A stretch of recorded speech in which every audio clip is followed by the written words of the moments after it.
साधिका गुस्से से तमतमाते हुए सामने खड़े राघव की ओर उंगली उठाकर बोलती है, ए बुढ़े राघव सिंह। इतना सुनते ही पूरे कमरे का माहौल सन्नाटे में बदल जाता है। राघव सिंह राजपूत की आंखों में आग जल उठती है। वह गुस्से से दहाड़ते हुए बोलता है, ये चुप, बुढ़ा किसे कहा तुमने? संभल कर बात करो। राघव सिंह राजपूत किसी के आगे नहीं झुकता। मैंने पूरी जिंदगी अपने उसूलों पर जी है। मैं अगर किसी के आगे झुका हूं तो सिर्फ अंजलि के आगे, दुनिया के आगे नहीं। राघव आगे बढ़ते हुए भारी आवाज में कहता है, अंजलि को मैंने अपनी बेटी माना है, अपनी औलाद से बढ़कर, लेकिन तुम्हें नहीं, इसलिए अपनी औकात में रहकर बात करो। यह कहते हुए राघव सबके सामने वह फैसला सुनाता है जिससे पूरे घर में भूचाल आ जाता है। अंजलि की बस्ती को दोबारा बसाने के लिए राघव सिंह राजपूत अपनी शान, अपनी पहचान और यहाँ तक कि राजपूत हवेली को भी गिरवी रखने का फैसला कर लेता है। यह सुनते ही वैभव बेकाबू हो जाता है। वह गुस्से में चिल्लाता है, नहीं, ऐसा नहीं हो सकता। आप पागल हो गए हैं क्या? आप सब कुछ बर्बाद कर दोगे। ये हवेली हमारी पहचान है, हमारी विरासत है। उसी वक्त भजन भी बीच में कूद पड़ता है और ऊंची आवाज में चिल्लाता है, अरे ओ राघव सिंह राजपूत, तुम्हें होश भी है कि तुम क्या कह रहे हो? राघव धीरे धीरे भजन की ओर पलटता है।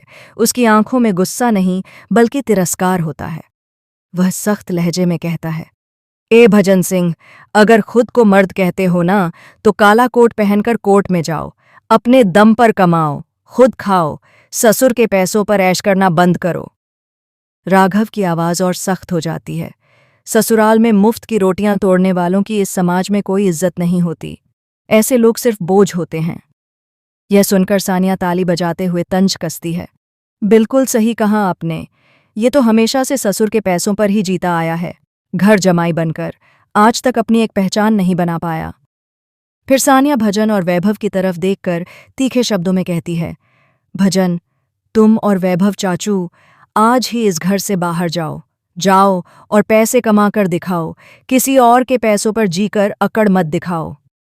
सानिया की बात सुनकर वैभव की बेइज्जती उसकी नसों में जहर की तरह दौड़ जाती है। वह चीखते हुए बोलता है, ये सानिया, तुम होती कौन हो हमें ये सब कहने वाली? लेकिन राघव हाथ उठाकर उसे चुप करवा देता है और गंभीर आवाज में कहता है, बहुत हो गया, अब जो होगा सच के साथ होगा।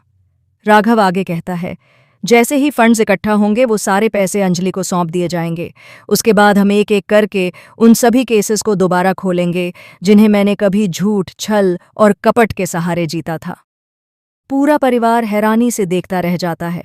राघव आगे कहता है, अब सच्चाई का रास्ता अंजलि तय करेगी, हर लड़ाई में वही आगे रहेगी। अंजलि एक पल के लिए भी पीछे नहीं हटती। उसकी आंखों में डर नहीं बल्कि आत्मविश्वास होता है। वह शांत लेकिन मजबूत आवाज में कहती है, जब सीता मां को अपनी पवित्रता साबित करने के लिए परीक्षा देनी पड़ी थी तो मैं भी इस परीक्षा के लिए पूरी तरह तैयार हूं। मुझे किसी से डर नहीं है। लेकिन कहानी यहीं खत्म नहीं होती। इधर पर्दे के पीछे युवराज और दामोदर मिलकर राघव के खिलाफ एक खतरनाक साजिश रच चुके होते हैं। मदद के नाम पर धोखा, सच्चाई के नाम पर झूठ, और मकसद सिर्फ एक, राघव सिंह राजपूत को पूरी तरह बर्बाद करना। इसी साजिश के तहत गिनी राजपूत हाउस को खरीदने की चाल चलती है। और अब आता है सबसे बड़ा ट्विस्ट। शादी वाले दिन गिनी ऐसा प्लान बनाती है जो पूरे शो की दिशा ही बदल देता है। शादी के मंडप में अंजलि दुल्हन बनकर खड़ी होती है।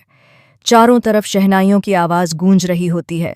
लेकिन तभी आरती अपनी मां को दोबारा शादी करते देख अपना आपा खो बैठती है। गुस्से और दर्द में वह बंदूक उठा लेती है और कांपती आवाज में कहती है, मां, मैं आपको मार दूंगी। मैं अपने पापा की जगह किसी और को नहीं दे सकती, कभी नहीं। एक तरफ आरती अपनी मां अंजलि पर गन पॉइंट करती है और ठीक पीछे से गिनी भी अपनी ही बहन अंजलि पर बंदूक तान देती है। पूरा मंडप सन्न रह जाता है। हर किसी की सांसें थम जाती हैं। अब सवाल ये है, क्या आरती मर्डर के इल्जाम में फंस जाएगी? क्या अभय वक्त रहते अंजलि को बचा पाएगा या फिर इस जंग में किसी की जान चली जाएगी? जानने के लिए देखते रहिए आगे की पूरी कहानी और सब्सक्राइब करना मत भूलिए।